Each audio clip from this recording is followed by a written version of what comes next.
दुश्मन और संघर्ष दोनों फिल्मों को जी। देख के, यहाँ तक कि दुश्मन में तो लोगों ने दरवाजे भी खोलने बंद कर दिए थे। हमारे जीवन के जितने भी निर्णय हैं सब दद्दा जी ने लिए हैं। शादी की बात भी उन्हीं ने ही तय की थी कि मुझे रेणुका से शादी करनी है, पूज्य दद्दा ने।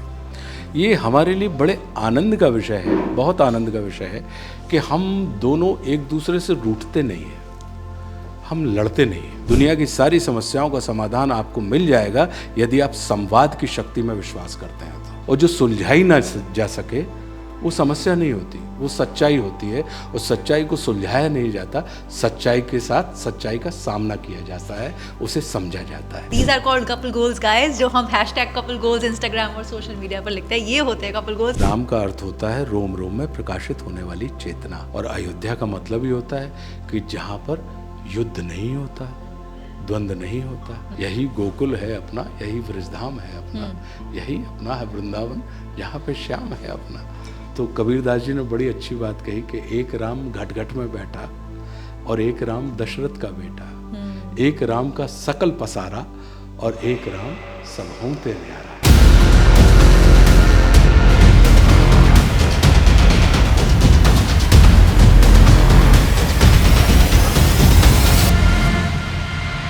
Hi guys, I'm Tunakshi Karan. You're watching ENT Live as well as ABP Live right now. और आज मेरे साथ जो बैठे हैं ना, उनकी लुक एक बार आप ज़रा देख लो और आई जस्ट होप कि आप पहचान पाओ इनको, बिकॉज पहली झलक में पहचानना थोड़ा सा मुश्किल हो रहा है क्योंकि लुक ही ऐसा है। Welcome to Delhi. और बिल्कुल आज अलग भेष में आप बैठे हुए हैं, रावण बने हैं, and this is not the first time आप रावण बने हैं। तो नहीं, रावण बनने की इच्छा हमारी बड़ी बचपन से थी, लेकिन ये सच है कि मैं पहली बार रावण बना हूँ। लेकिन करना मैं चाहता था लेकिन कर नहीं पाया क्योंकि उम्र ने साथ नहीं दिया।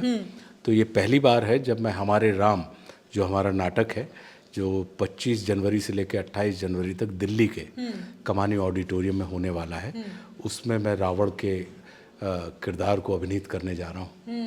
और जो आपका लुक है वही सब कुछ कह रहा है। अच्छा, एक बात बताइए, एक रावण है जो हम बचपन से देखते हैं, हम सबने रामलीला अटेंड की है अपने बचपन में, और एक रावण है बचपन में से देखते आए हैं जिनको जो बहुत हा क्योंकि हम पहली झलक रावण की एक वो आती है।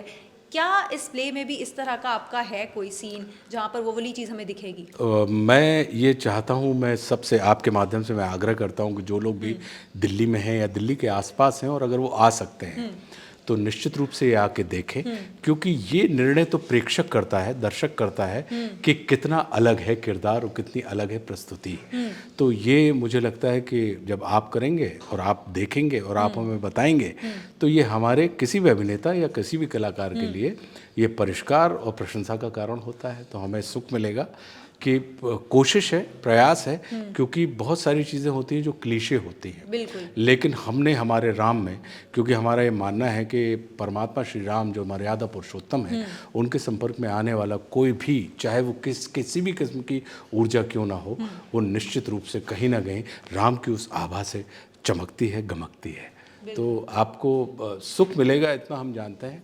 अब ये रावण कैसा होगा या ये प्ले कैसा होगा, इसका निर्णय प्रेक्षक या दर्शक करेंगे। अच्छा, एक बात बताइए, थिएटर्स एक्टर्स करते हैं और आपका तो बैकग्राउंड ही पहले वो रहा है, बहुत एक्टिंग करते आए, फिल्म्स भी बहुत की और कर भी रहे हो लगातार, आपको पठान भी देखा था हमने। तो मुझे एक बात बताइए, एक टाइम आ जाता है जब एक्टर्स फिल्म्स की तरफ ज़्यादा बिजी हो जाते हैं, बिकॉज आजकल का टाइम ही वैसे, हम OTT देख लें, हम फिल्म्स देख लें, थिएटर देख लें, तो वहाँ पर ज़्यादा एक्टर्स बिजी हो जाते हैं, तो प्रॉपर प्लेज में टाइम नहीं दे पाते। आप कैसे टाइम मैनेज करते हैं? देखिए, बस यही एक आनंद का विषय है, क्योंकि मैं लगातार बहुत सारी फिल्में कर रहा हूँ और कई सारे OTT प्लेटफॉर्म के ऊपर आपने हमारे काम देखे होंगे। लेकिन मेरा ये मानना है कि थिएटर जो होता है वो प्रशिक्षण स्थली होती है, या कोई भी फिल्म, टेलीविज़न या OTT प्लेटफॉर्म जो होते हैं वो प्रदर्शन स्थली होते हैं। तो किसी भी प्रदर्शन के लिए प्रशिक्षण का बहुत महत्व होता है, और बिना और किसी ऐसे प्रशिक्षण की कोई उपयोगिता नहीं होती जिससे प्रदर्शन के मौके ना मिले। तो ये मैं इसको यही मान के चल रहा हूँ कि जहाँ से मैंने शुरू किया, आप वापस अपनी रूट से जुड़ते हैं, अपनी जड़ों से जुड़ते हैं, ताकि आप अपने आप को रिवाइव कर सकें, ताकि आप अपने आप को पहले से अधिक ऊर्जावान बना सकें। तो ये वही एक प्रयास है, और मेरा ये मानना है कि ये सिर्फ आपकी इच्छा के ऊपर निर्भर करता है कि अगर किसी चीज़ को करने की हमारे अंदर इच्छा हो तो फिर टाइम तो मैनेज हो ही जाता है, क्योंकि हमें किसी और से समय थोड़ी लेना है। बिल्कुल। ये हमारे जीवन का, हमारे हिस्से का समय है, और अपने हिस्से के समय को अपनी इच्छाओं के मुताबिक जी पाना ही सच्ची स्वतंत्रता होती है। तो मेरा यही मानना है, और मैं स्वतंत्र देश का स्वतंत्र नागरिक हूँ, तो मैं अपने हिस्से के समय को अपनी इच्छा के मुताबिक इस्तेमाल कर रहा हूँ। ये बड़े आनंद का विषय है। अच्छा, हर कोई ये लाइन बोलता है, मानता भी है, that I feel my self when I do this. आपके साथ तो दोनों चीज़ें हैं जी। प्ले भी आप कर रहे हैं, प्रॉपर स्टेज पर प्ले होता है, इतने लोग आते हैं, लाइव ऑडियंस होती है, देन फिल्मों में तो हम आपको देखते ही जी। हैं। आप सबसे ज़्यादा आशुतोष राणा कब फील करते हो?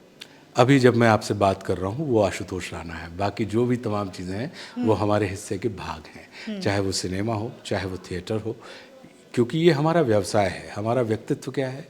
हमारा व्यवसाय ही हमारा व्यक्तित्व नहीं है। बिल्कुल। मैंने अपने प्रोफेशन को अपनी पर्सनैलिटी कभी भी नहीं बनाया, और गुरु कृपा से मेरे प्रोफेशन और मेरी पर्सनैलिटी दो अलग अलग चीज़ें हैं। जैसे एक डॉक्टर होता है, तो डॉक्टर क्या अपने आप को आई मी माई सेल्फ तब महसूस करेगा जब वो ऑपरेशन कर रहा होगा?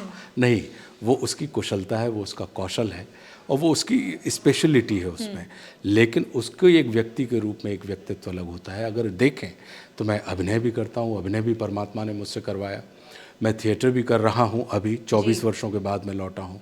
फिर मैं सिनेमा, OTT, टेलीविज़न भी करता ही रहता हूँ, वो मैंने कभी नहीं छोड़े। मैंने 2 किताबें, 3 किताबें भी मैंने लिख दी हैं, तो लिखना भी मैंने नहीं छोड़ा।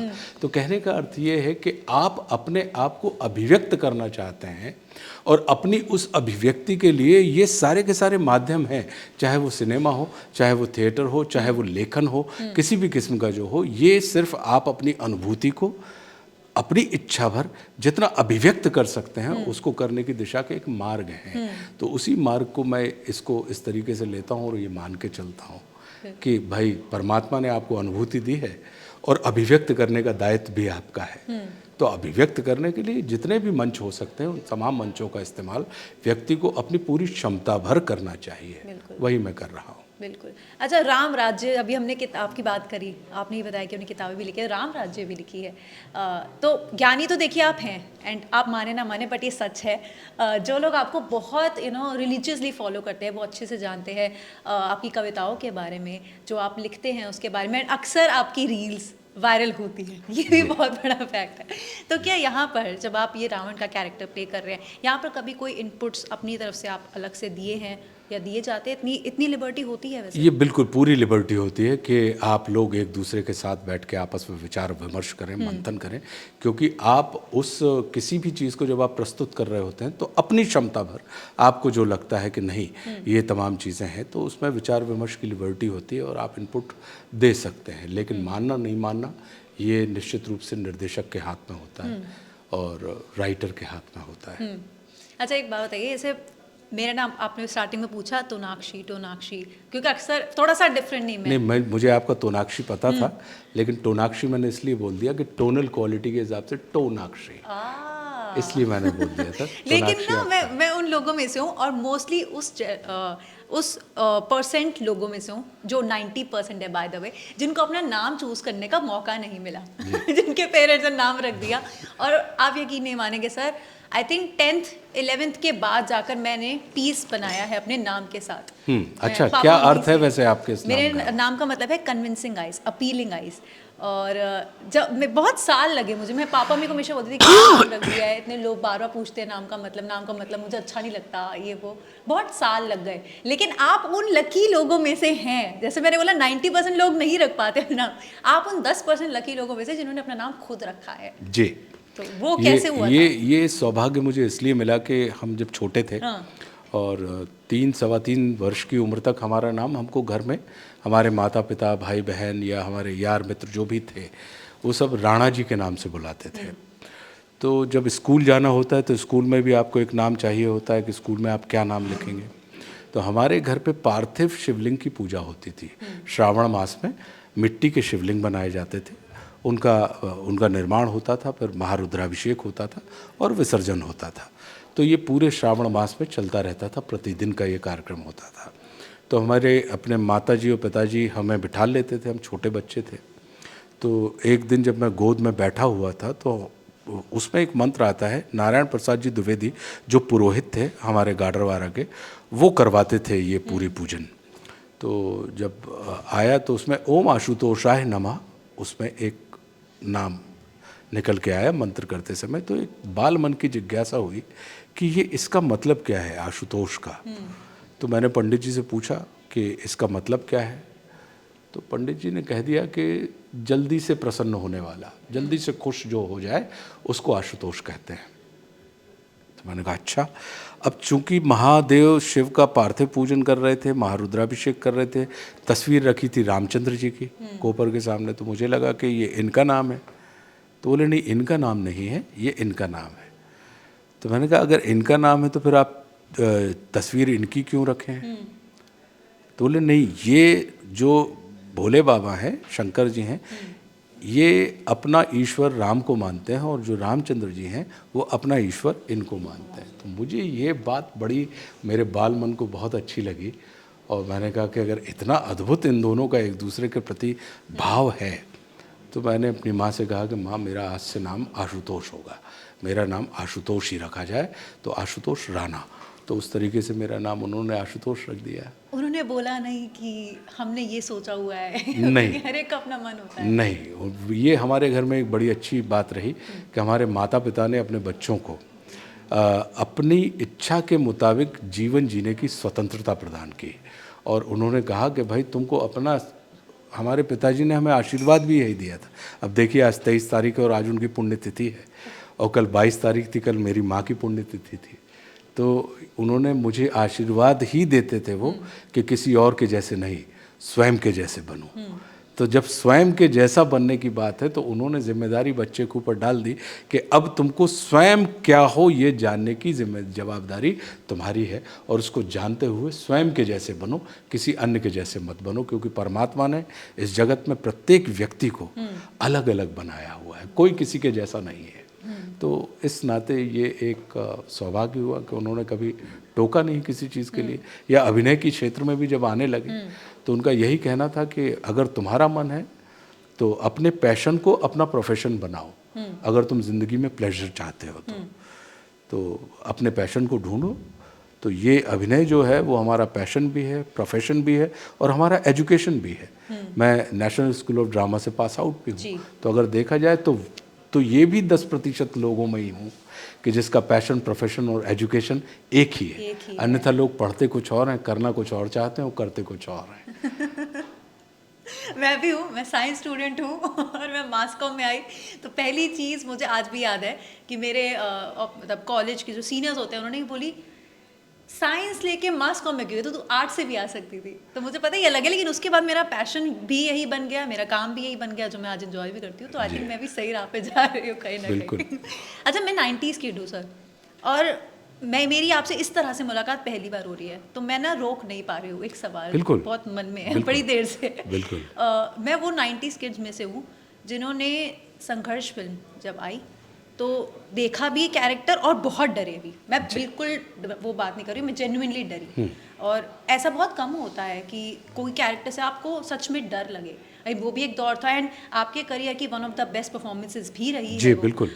तो मुझे एक बात बताइए, बिल्कुल सच सच बताना, उस दौर में जब वो फिल्म आई और उसके बाद वाला जब टाइम था तो कितनी स्पेशली आप लेडीज से मिले होंगे जिन्होंने आपको बोला कि उन्हें डर लगा आपसे? जी, बहुत लोग मतलब दुश्मन और संघर्ष दोनों फिल्मों को देख के, यहाँ तक कि दुश्मन में तो लोगों ने दरवाजे भी खोलने बंद कर दिए थे। वो पोस्टमैन वगैरह को देख के उनको घबराहट होती थी या किसी भी अपरिचित व्यक्ति को देख के।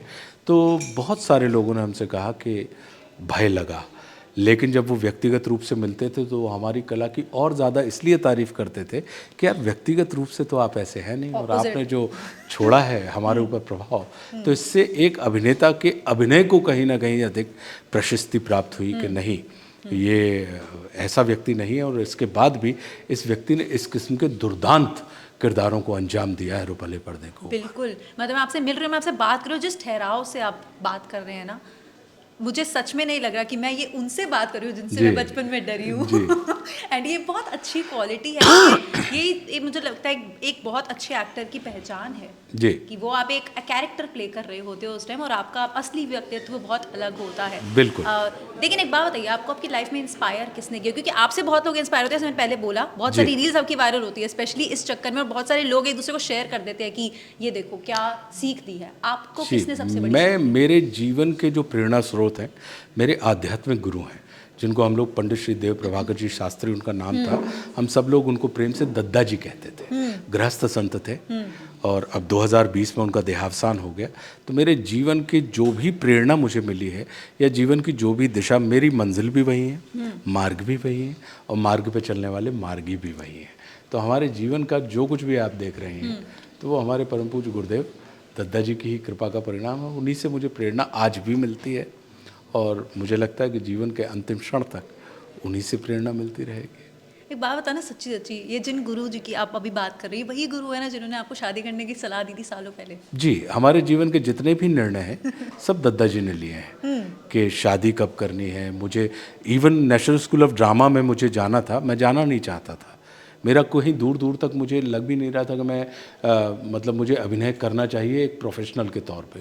ये उन्हीं का आदेश था कि भाई दिल्ली में एक राष्ट्रीय नाट्य विद्यालय करके स्कूल है, उसके लिए तुम अप्लाई करो। अब वक्त है कि तुमको अपने शौक़ को अपना व्यवसाय बनाना है।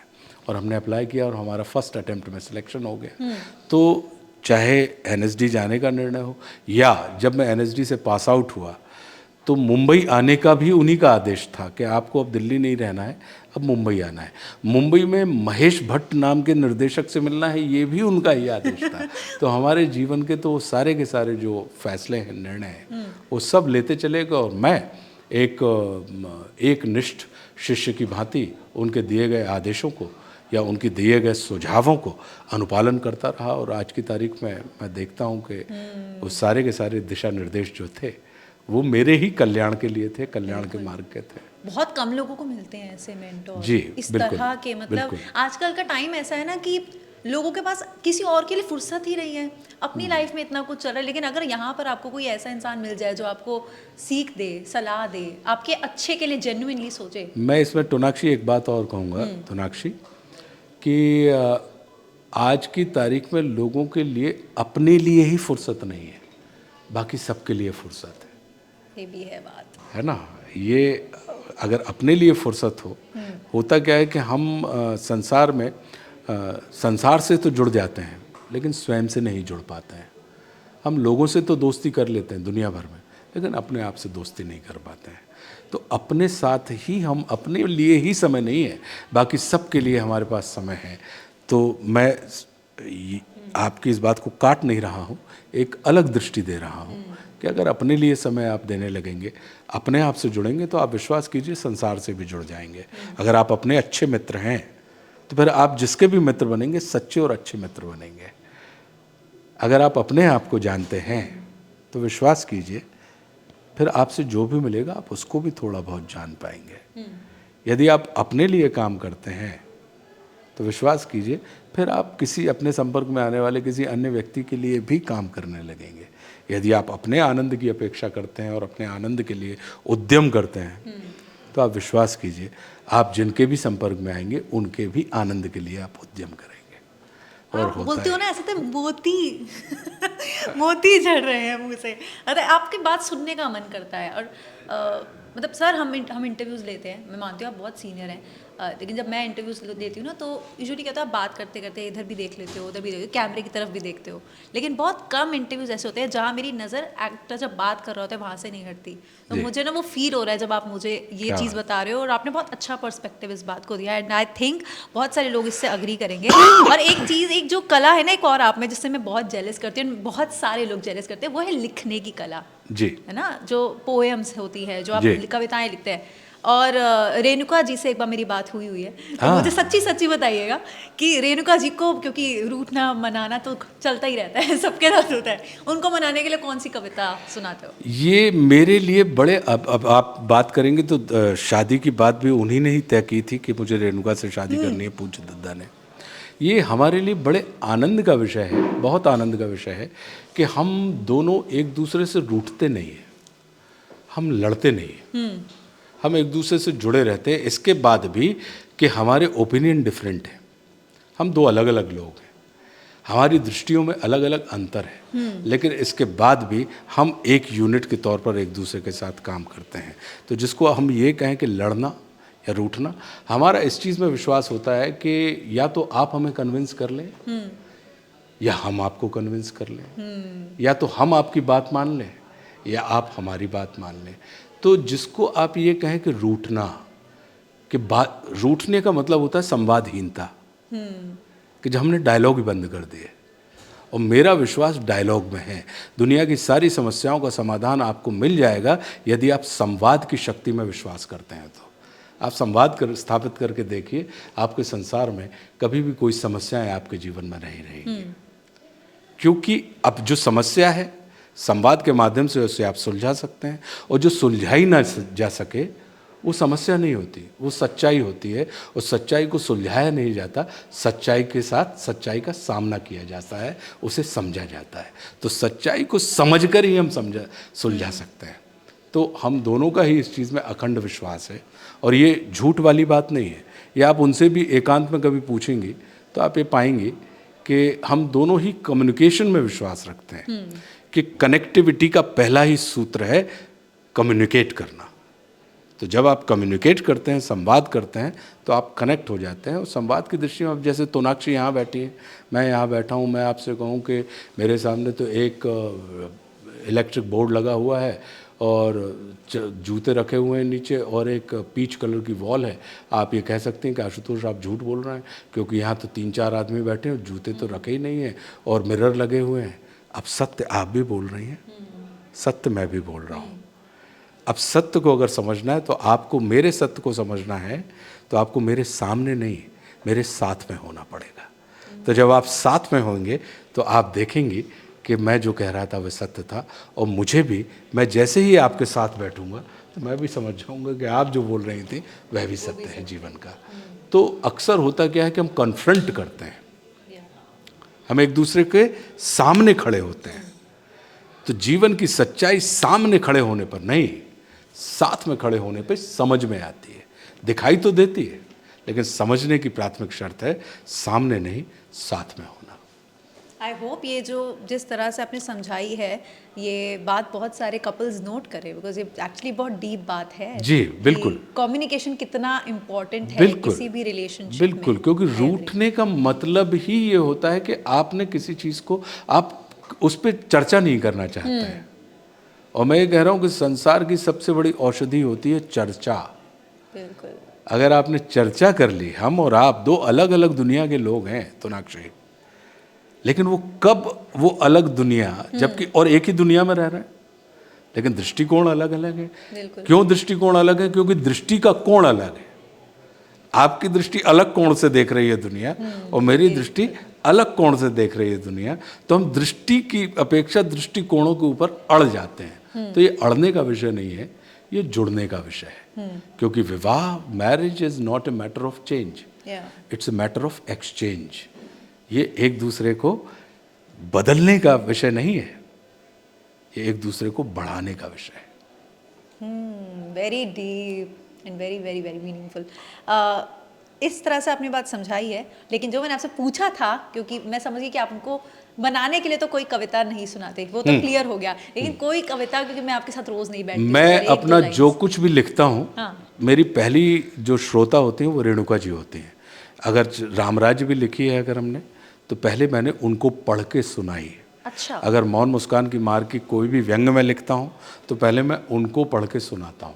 अगर कोई कविता लिखता हूँ तो मैं उनको पहले पढ़ के, वो मेरी पहली श्रोता हैं, और पहली श्रोता होने के साथ साथ मेरी मानक है कि अगर उनके कान को वो चीज़ और उनके चित्त पर अगर वो चीज़ चोट करती है, तो मुझे लगता है कि वो चीज़ अब फिर सबके चित्त को चोट करेगी। कभी रिजेक्ट हुआ है कुछ वहाँ जाकर? बहुत सारी चीज़ें होती हैं जहाँ पे वो हमको सलाह देती हैं और कहती हैं कि ये जो पर्सपेक्टिव है आपका, इस पर्सपेक्टिव को ज़रा ऐसा विचार करके देखिए, है ना। तो वो बहुत सारी चीज़ें होती हैं जिस पर वो मुझे सलाह देती हैं, और उन सलाहों को मैं मानता हूँ। और हम, चूँकि वो भी लिखती हैं जी, और बहुत, उन्होंने तो अपनी लिखी हुई 2 फिल्में डायरेक्ट भी की, उनके लिखे हुए पे तो उन्होंने फिल्में भी बना दी हैं जी। तो वो भी लिखती हैं। और बहुत बहुत, जिसको कहना चाहिए, ऐसे लोग कम होते हैं जगत में, जैसे रेणुका जी जैसे लोग हैं जी। तो ये मेरा परम सौभाग्य है कि वो, मैं उनके पति के रूप में मौजूद हूँ। तो ये बड़े आनंद का विषय है कि एक बड़ी मजबूत चित्त की और बड़ी सुलझी हुई साफ़ सुथरी, कोई गर्जेस, कोई अंदर किसी भी किस्म की, कोई जिसको कहते हैं कि कलुष या ईर्ष्या या प्रतिस्पर्धा एक प्रसन्न चित्त व्यक्तित्व जो होता है, तो एक प्रसन्न चित्त व्यक्तित्व का बड़ा सकारात्मक व्यक्तित्व जो जिंदगी को जैसी है, जैसा जीवन है वैसा जीवन देखने में और उसको अप्रिशिएट करने में विश्वास रखते हैं। तो ये हमारा सौभाग्य है कि एक ऐसी स्त्री के साथ मुझे एक पति के रूप में अपना जीवन बिताने का अवसर मिल रहा है। वो बड़ी शानदार मित्र थी हमारी जी, और आज भी मित्र हैं। वो आपने बताया था आई थिंक अभी कि वो 3 महीने आपका फोन और फ्रेंड हाँ, और वो हमारी मित्र भी जितनी अच्छी थी उतनी अच्छी पत्नी भी है, उतनी अच्छी पुत्री भी है, उतनी अच्छी माँ भी है। तो वो एक बड़ा एक जिसको कहना चाहिए कि मतलब अद्भुत व्यक्तित्व है उनका, और ये आनंद का विषय है। तो मैं अपनी सारी रचनाएं उनको पढ़ के सुनाता हूँ, और मेरी पहली श्रोता है वो। ये कम होता है, these are called couple goals guys, जो हम हैशटैग कपल गोल्स इंस्टाग्राम और सोशल मीडिया पर लिखते हैं, ये होते हैं कपल गोल्स की शादी के इतने साल बाद भी जहाँ हम कहते हैं कि ये बोर हो जाते हैं पार्टनर्स। यहाँ पर अगर आप सच में अपने पार्टनर की अच्छाई देखना चाहे तो इस तरह से बताई भी नहीं, और ये सत्य है तोनाक्षी कि अगर आप मुझसे पूछें कि मुझे उनकी कोई 5 बुराई बताई है, मैं नहीं बता पाऊंगा। Not even one. Not even one. कि कारण ये है कि वो जैसी हैं वो ये हैं। अब इसको मैं अपनी दृष्टि से ये अच्छा और ये बुरा कर दूं तो ये कैसे संभव है? वो ये हैं, ये उनका व्यक्तित्व है, और ये मैं ऐसा हूं, ये मेरा व्यक्तित्व है। और अच्छे और बुरे के कोई मानक तो होते नहीं है जीवन में। हो सकता है जो चीज़ आपको अच्छी लगती हो वो इनको ठीक ना लगे, जो चीज़ इन्हें अच्छी लगती हो वो आपको ठीक ना लगे। बिल्कुल। तो कोई इसके मानक या पैरामीटर तो है नहीं कि नहीं बस अब यही चीज़ है ये श्रेष्ठ होती है। श्रेष्ठता का कोई मानक नहीं होता। अनुकूलता होती है कि अगर आप इसमें अनुकूल हैं, आप इसमें सहज हैं, तो आप जीवन में, अपने जीवन में, क्योंकि अगर आप सबसे 100 में से 100 नंबर लेके आना चाहेंगे तो ये असंभव कृत्य है बिल्कुल संसार का। तो बेहतर है कि अगर पर्चा जांचना है तो अपना पेपर आप खुद जांचिए ना, और अच्छे जैसे वैल्यूएशन किया जाता है वैसा वैल्यूएशन कीजिए अपना स्वयं का। लेकिन इसको हम दूसरे तरीके से भी इंटरप्रिटेशन करने लगते हैं कि अक्सर क्या होता है कि हम स्वयं को जस्टिफाई करने लगते हैं, जबकि बात स्वयं के जस्टिफिकेशन की नहीं है। ये उस समय का घटनाक्रम है, उस समय ऐसा हो गया। बिल्कुल। अब उसका क्या प्लस है क्या मायने, ऐसा नहीं होना चाहिए था। क्योंकि उसके ये दुष्प्रभाव हुए या इसके ये सदप्रभाव हुए। उसके ऊपर एक जो प्रेक्षक दृष्टि होती है, एक आलोचक दृष्टि होती है, वो कहीं ना कहीं हमको आपको अपने अंदर रखनी चाहिए। बिल्कुल। अच्छा, एक बात बताइए, जो रावण आज मेरे साथ बैठे हुए हैं, ये अयोध्या कब जा रहे हैं? प्लान है कोई? जी परिवार के बिल्कुल बिल्कुल मेरा मन है, और अगर परमात्मा श्री राम की कृपा रही तो मैं संभवतः 11 फरवरी को मैं जाऊंगा वहाँ पे। वैसे अगर देखा जाए तो राम का जो अर्थ होता है भाषा विज्ञान में, राम का अर्थ होता है रोम रोम में प्रकाशित होने वाली चेतना। ठीक है, रोम रोम में। तो इस नाते तो इस जगत की जितनी भी देहें हैं सब अयोध्या हैं, सब में ही राम प्रकाशित हो रहे हैं। बिल्कुल। क्योंकि अगर प्रकाशित ना होते तो ये देह पार्थिव देव हो जाती है। बिल्कुल। तो इस नाते हम और आप सब अयोध्या हैं, क्योंकि हम में राम ही प्रकाशित हो रहे हैं। और अयोध्या का मतलब ही होता है कि जहाँ पर युद्ध नहीं होता, द्वंद्व नहीं होता। इसका मतलब है कि अगर आपके चित्त में अंदर कॉन्फ्लिक्ट नहीं चल रहे हैं, आप निर्द्वंद हैं, तो इसका मतलब है कि आप अयोध्या हैं, आपके अंदर राम विराजे हुए हैं। तो यही गोकुल है अपना, यही वृषधाम है अपना, यही अपना है वृंदावन, जहाँ पे श्याम है अपना। नाइस। तो 11 फरवरी आप भगवान की कृपा हुई हाँ, तो आपका अगर मन है कि क्योंकि मैं मन है कि 11 तारीख को मैं जाऊँ और विग्रह के दर्शन करूँ। नाइस। अच्छा, जाते जाते, बिकॉज मैं जानती हूँ कि आपका भी शेड्यूल है, चल रहा है, जाते जाते सर आपके साथ बैठी हूँ और 1-2 लाइंस कोई कविता ना हो तो ये बड़ा ख़राब हो जाएगा और अच्छा नहीं लगेगा मुझे भी। नहीं, बात आपकी बड़ी अच्छी बात है, चूँकि बात इसमें सृजन की निकली है और हम मातृशक्ति पे ही बात कर रहे थे। तो हमारा ये मानना है कि मुक्त पवन सा मनमौजीपन जीवन का आनंद कहाँ है।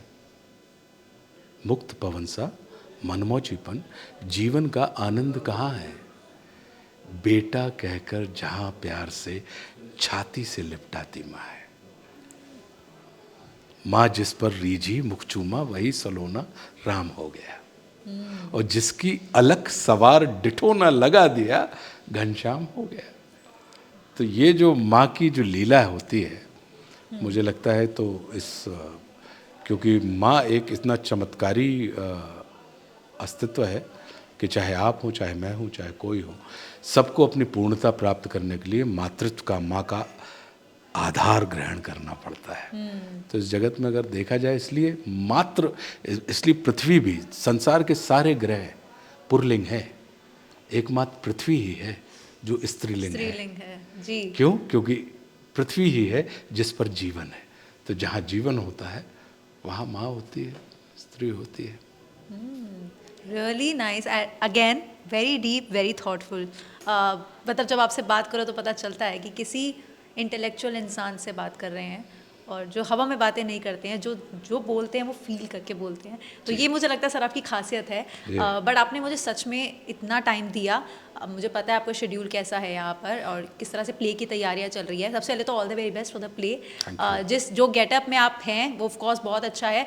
एंड गाइज आई होप आप आने वाले हैं यहाँ पर। सर कहाँ आने एक बार आपको बता दीजिए। जी बिल्कुल, मैं आप सबसे निवेदन करता हूँ कि 25 जनवरी से लेकर 28 जनवरी तक दिल्ली के कमानी ऑडिटोरियम में हमारे राम, इसका हम लोग मंचन करने जा रहे हैं। ये 3 घंटे का प्ले है। राम कथा को हमने पूरा 3 घंटे में मंच पर प्रस्तुत करने का हमारा प्रयास है। तो आप आएंगे। इसके 9 शो हम करने वाले हैं। 25 तारीख को 1 शो है, 26 तारीख को 2 शो हैं, 27 और 28 तारीख को हम 3 शो करने वाले हैं। तो मुझे पूरा विश्वास है कि आप परमात्मा श्री राम की इस कथा का आनंद लेने के लिए सब परिवार पधारें। बुक माई शो पे इसकी टिकट्स आपको मिल सकते हैं, क्योंकि जाते जाते परमात्मा श्री राम को तो ये कहा जाता है कि हरि अनंत, हरि कथा अनंत था। तो कबीरदास जी ने बड़ी अच्छी बात कही कि एक राम घट घट में बैठा और एक राम दशरथ का बेटा, एक राम का सकल पसारा और एक राम सब हों ते न्यारा। तो आपको जिन भी राम के दर्शन करने हो, हमारे राम में आप पधारें और हमारे इस नाटक का, हम कलाकारों के इस प्रयास का आनंद उठाने का प्रयास करें। तो कमेंट्स में ज़रूर बताना कि कौन कौन आ रहा है और क्या एक्सपेक्टेशंस के साथ आ रहा है। और सर आपके लिए thank you very much for your time. हमेशा अमेज़ करते आए हैं आप अपने काम से, आगे भी करते रहिए और इसी तरह से बढ़िया काम करते रहिए। और इसी तरह से मुझे लगता है कि अगर इतना आप सोचते हैं चीज़ों को लेकर तो वो चीज़ें बांटनी भी चाहिए। वो जैसे आप हमेशा अपने थॉट्स शेयर करते हैं वो भी करते रहिए, बिकॉज बहुत सारे लोग आप शायद नहीं जानते वो इंस्पायर होते हैं। अच्छा, अरे वाह, बहुत बहुत धन्यवाद। आप लोगों के माध्यम से यही करने का प्रयास कर रहा हूँ। जी, thank you very much for your time and all the very best for the play. Thank you. Thank you.